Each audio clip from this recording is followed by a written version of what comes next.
Come assessorato alle pari opportunità del Comune di Mantova, oltre ai tanti eventi che sono stati organizzati per questa giornata dell'8 marzo, abbiamo scelto di portare alla cittadinanza un'installazione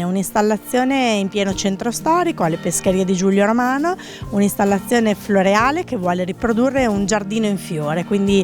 un'opportunità per celebrare la figura femminile come inno alla vita, inno alla gioia, capacità di resistere alle intemperie, capacità di resilienza e, perché no, un coinvolgimento attivo di tutta la cittadinanza, dai più piccoli ai più anziani, uomini, donne, bambini, che attraverso un muro che è stato predisposto proprio in mezzo al prato fiorito possono lasciare il proprio contributo, un pensiero rivolto alle donne e alla figura femminile per celebrare i loro diritti in questa giornata internazionale della donna.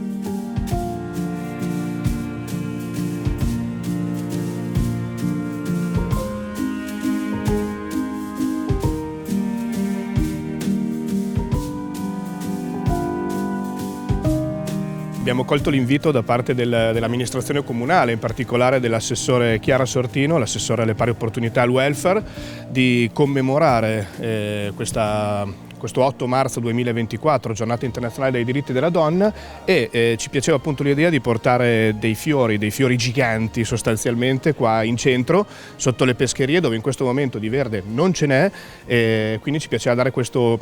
tocco, diciamo così, un po' particolare, ma più che altro voleva essere un qualcosa di figurativo, cioè dillo con un fiore, no? Dillo con un qualcosa di dolce, di delicato, di morbido, ecco. E invitiamo tutti sostanzialmente a compilare questo wall